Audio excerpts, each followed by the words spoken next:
So here's something nobody tells you about scaling sales. The exact skills, habits, and instincts that got you to your first million in revenue are the same things that will prevent you from getting to 10 million. Now I know that sounds counterintuitive because right now, you're probably thinking, I've figured out how to sell. I've closed deals. I've proven the model works. And you're right, you have. But here's the unfortunate reality. I've seen unfold again and again with founders and sales leaders. You'll outgrow your current sales approach before you outgrow the opportunity. So in this video, I'm going to walk you through the exact framework for scaling sales from $0 to $10 million and beyond. It's called the Sales Evolutions Matrix, and it's going to show you the 4 distinct stages every sales organization moves through, the critical inflection points where most companies level off or run its course, and the single most important law that separates leaders who scale from leaders who fail. By the end of this, you'll know exactly where you are, where you're headed, and what to build next. All right, let's get into it. Okay. Let me paint you a picture that might feel familiar. You started this company, you believed in the product, and in those early days, you did what founders do. You sold. Picked up the phone, you took the meetings, you closed the deals yourself, and it worked. You closed your first 10 customers, then 20, then 50. You validated the product market fit with your own 2 hands. You learn what resonates, what objections come up, how to navigate the deal from first touch point to signed contract. That momentum felt incredible. The market was responding, revenue was growing. You thought, okay, got something here. But then something starts to change. Growth begins to slow, not dramatically, it's quite subtle at first, but the velocity you had starts to flatten. You're working harder than ever, but the results aren't multiplying the way they used to be. So you hire your first salespeople, expecting them to replicate what you've been doing, but their close rates aren't even close to yours. Deals stall, pipeline performance fluctuates, and you find yourself jumping back into the weeds to rescue opportunities that shouldn't need rescuing. Now, here's where most founders make a critical mistake. They blame the wrong things. They think it's a market problem, maybe demand is softening. They think it's a people's problem, maybe I hired the wrong reps. They think it's a competition problem. Maybe we're getting scoped out, not priced out. But in my experience, 9 times out of 10, it's none of those things. It's not a market problem, it's not a people's problem, and it's definitely not a competition problem. It's a systems problem. The sales system that got you here was built for one stage of growth, and now you've outgrown it without realizing it. The structure itself has become your ceiling. So let me show you exactly what I mean. After working with founders and revenue leaders across dozens of companies, from early stage startups to scaling mid-market businesses, I started to notice something. Companies that scaled smoothly weren't necessarily smarter or better funded. They weren't even always in better markets.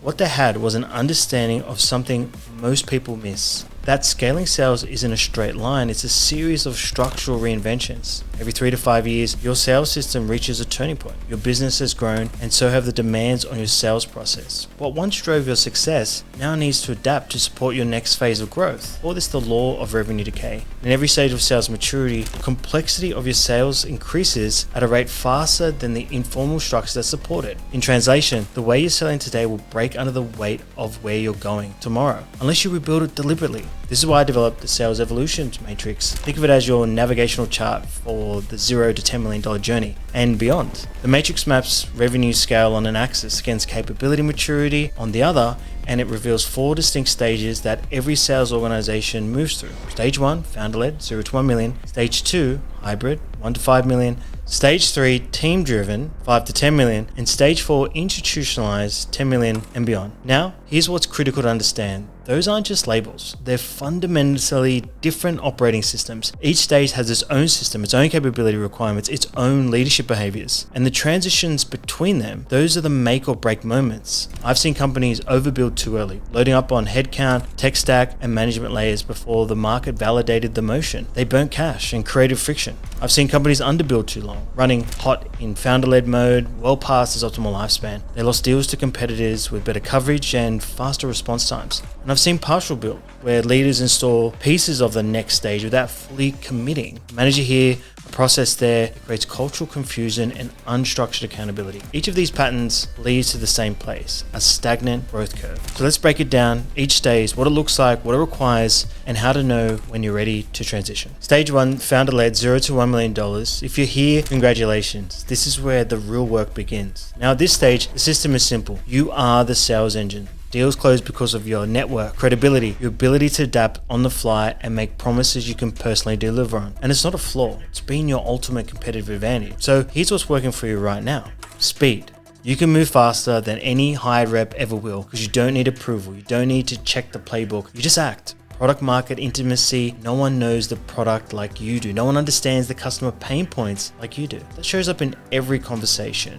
High win rates, your probability to closing at a rate that will never be replicated at scale. And that's okay. You're hand selecting opportunities and bringing the full weight of founder credibility to every single deal. But here's what you need to recognize about this stage. Everything that's working right now is non-transferable. Your sales process lives in your head. The pitch adapts based on your instincts. The relationships are tied to your personal brand. There's no playbook another human could pick up and run with it. Pipeline sources are limited to your reach, your network, your referrals, your inbound interest. That's a ceiling. And here's a signal you're approaching the transition point. If you're still touching more than 50% of all deals, if your pipeline is coming from fewer than 2 predictable channels, if your CRM is incomplete or inconsistently updated, you're hitting the natural ceiling of stage 1. And that ceiling is your time and energy. So what do you build while you're here? 3 things. First, document your core selling motions. What do you actually say? What objections come up? How do you handle them and get it out of your head and onto paper? Second, install basic CRM disciplines. Every lead tracked, every stage updated, every deal visible. This is the foundations of everything that comes next. And third, start separating prospecting from closing, even if it's just carving out dedicated time blocks. Begin to create the distinction, because in stage 2, this becomes a structural requirement. This stage is about learning what works, and the next stage is about making it work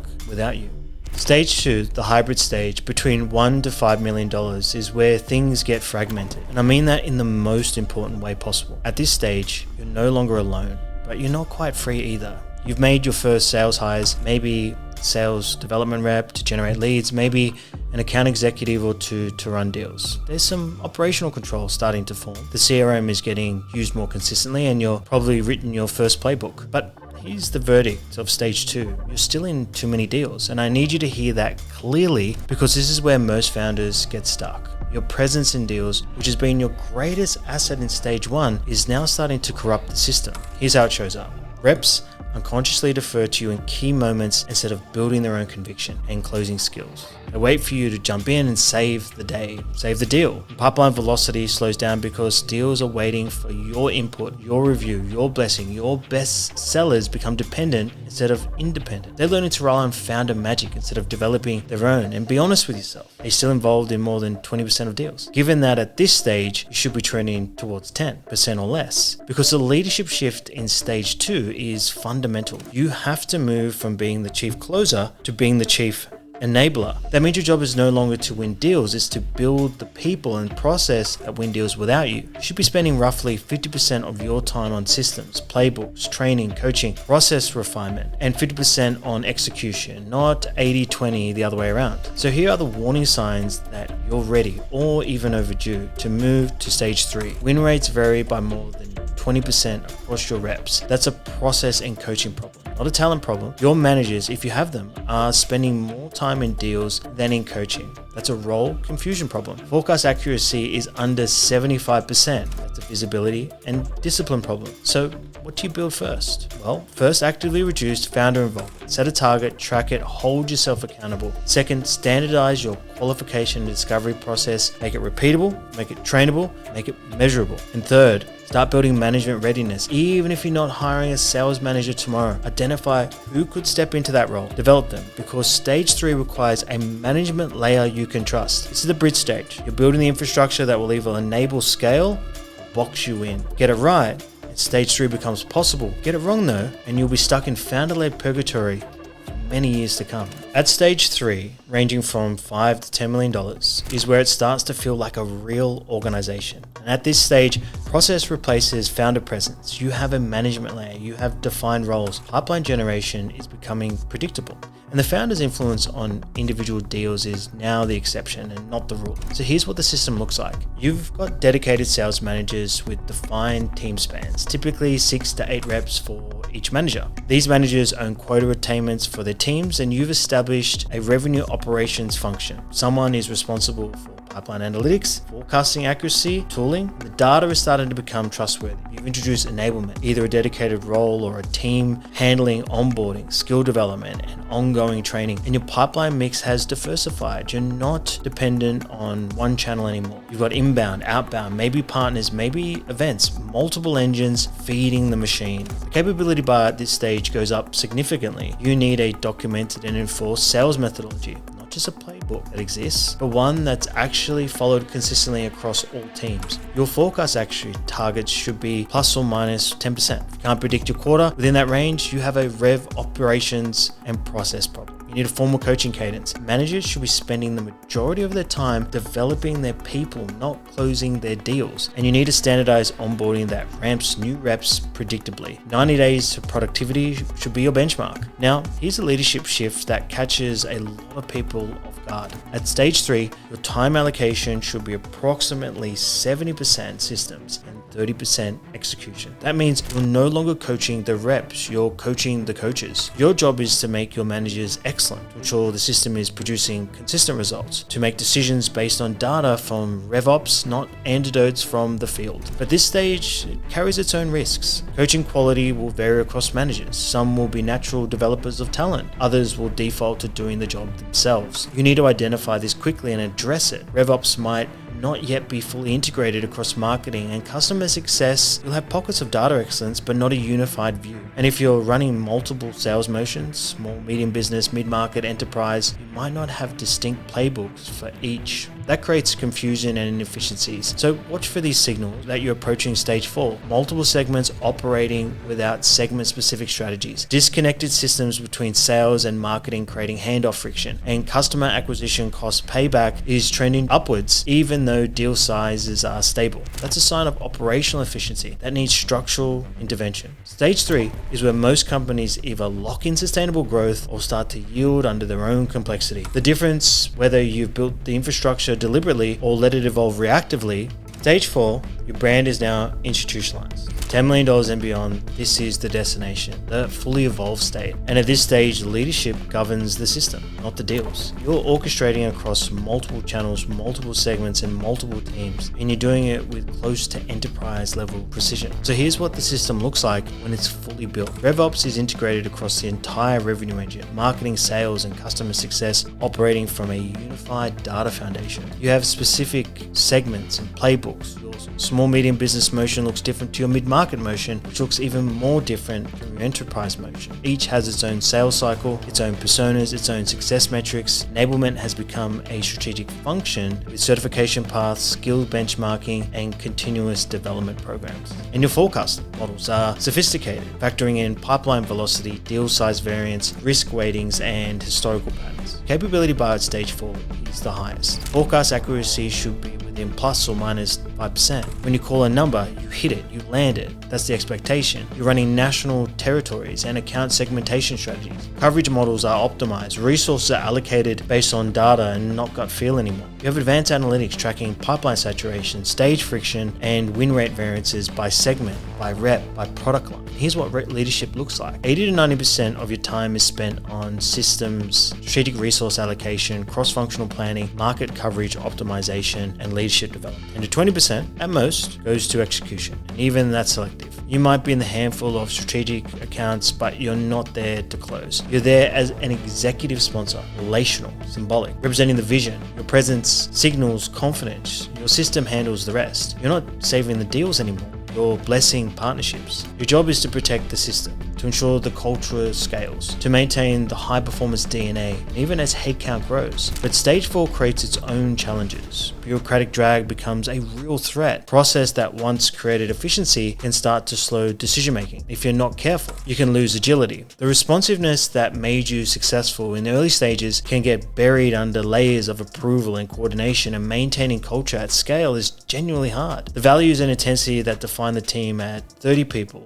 don't automatically transfer to 300. Stage 4 is about sustainability and leverage. You build something that you can grow without you even being in the room, but it requires vigilance. Systems definitely have a way of calcifying if you're not actively keeping them sharp. Now, I've walked you through the 4 stages, the system, the capabilities, the transitions, but there's one principle that governs all of it. One law that, if you understand it deeply, will change how you think about your role as a leader. I call it the Law of Leadership Displacement. So here it is. Every stage of revenue growth demands that the leaders this role will be displaced from the center of sales execution to the center of the sales system. Let me say that again, so it really lands. Every stage of revenue growth demands that you move from doing the work to designing the system that does the work. This is not a suggestion though, it is a structural necessity. And it's why so many of the patterns we talked about, stalls, ceilings, the failure modes, they all trace back to this single point. So let's bring this back to the stages. At stage 1, your presence in every major deal is an asset. You're the most credible voice, the fastest problem solver, the one who can make a promise and actually deliver on it. Your involvement is the ultimate competitive advantage. And by stage 2, that same presence starts to decalibrate things. Reps defer to you and deals wait for you. The system starts to form a dependency on your founder magic. And by stage 3, if you haven't displaced yourself into an architectural role, you become the bottleneck. You're the single point of failure for forecasting, for process improvement, for leadership development. The organization can't grow faster than your personal bandwidth. And at stage 4, if you're still in the weeds of execution, you're absent in all the wrong ways. You're managing deals while systemic issues in segmentation, enablement, and RevOps integration go unaddressed. And here's why this law is so hard to follow. In the early stages, your identity as a leader gets built on being the closer, being the one who saves the day, being the one the team looks to when things get tough. That identity has to evolve. And for most founders, that is painful, eternal reckoning with your own ego. The uncomfortable truth is this though, the better you get at not being involved in deals, the more scalability your sales system becomes. Your value as a leader shifts. It's no longer measured by the deals you close, it's measured by the deal your system closes without you. I use something called the Leadership Displacement Index to track this. It's the ratio of time spent on systems versus execution. In stage 1, you start at 20% system focus, and as you move through to stage 2, you're scaling towards 50%,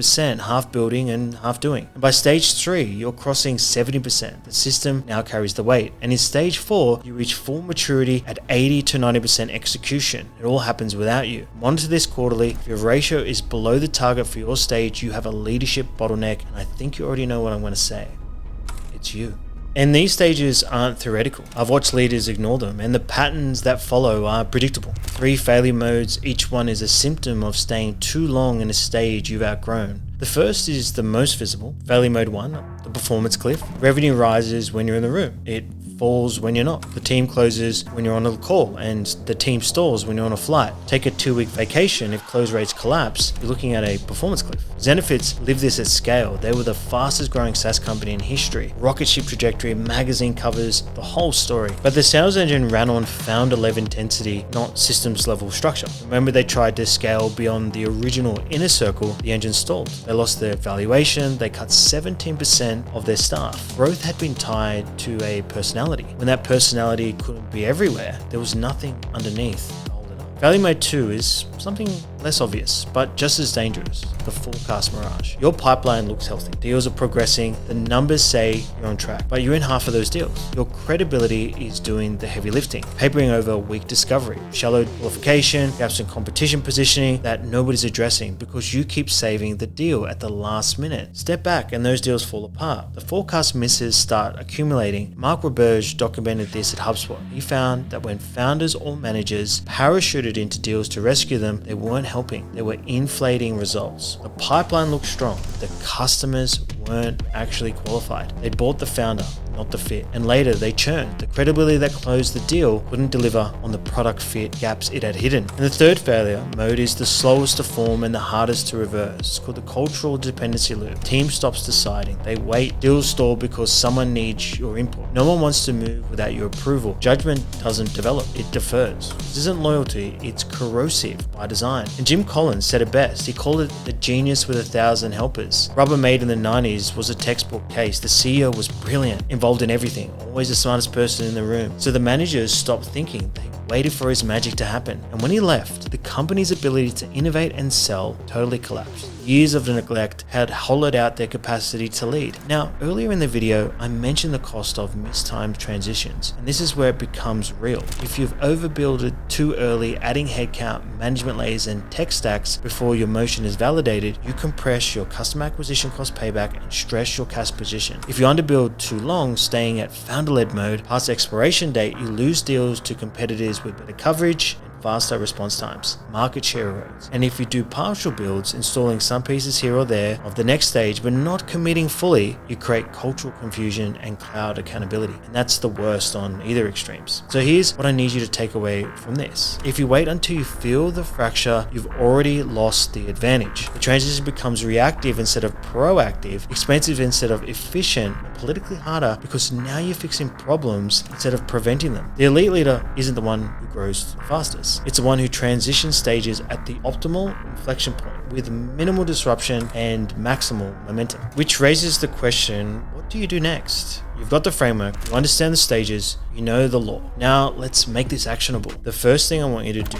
is run what I call the stage alignment diagnostic. 4 steps. Step 1, map your current revenue run rate against the sales evolutions matrix. Where do you actually sit? Not where you think it should be, but where you are right now. And step 2, audit your leadership span. Who owns and executes on your core sales processes? Is decision authority in the right hands, or is everything still following and flowing through you? And step 3, identify your capability gaps. Which stage specific capabilities have you already built? Which ones are still open? And be honest about the gaps. And in step 4, forecast your next inflection point based on your growth trajectory. When will your current system fall under pressure? Is it 6 months? Is it 12 months? You need to know. And I want you to answer 3 questions today. Not someday, today. The control question. Where does decision authority currently reside? In you, in your managers, or in your processes? And where should it be for your current stage? The capability question. Which single capability, if you upgraded it right now, would yield the highest leverage for your next stage transition? And then the sequence question. Which upgrade has to happen before all others? What's the prerequisite that unlocks everything else? And here's your immediate assignment now. Calculate your leadership displacement index. How much of your time in the last month was spent on systems versus execution? What's the ratio? And how does it compare to the target for your stage? Identify your current performance ceiling. What's the resistance that's capping your growth right now? Is it founder bandwidth? Manage your capability process. Is it consistency? Pipeline sources. Name it, own it, and then pick one. The architectural upgrade to commit to this quarter. Not 5, not 3, just 1. What matters most? The one, if you got it right, would change the trajectory. Write it down, put a timeline on it, and hold yourself extremely accountable, because knowing the framework isn't the advantage, acting on it is. This becomes another video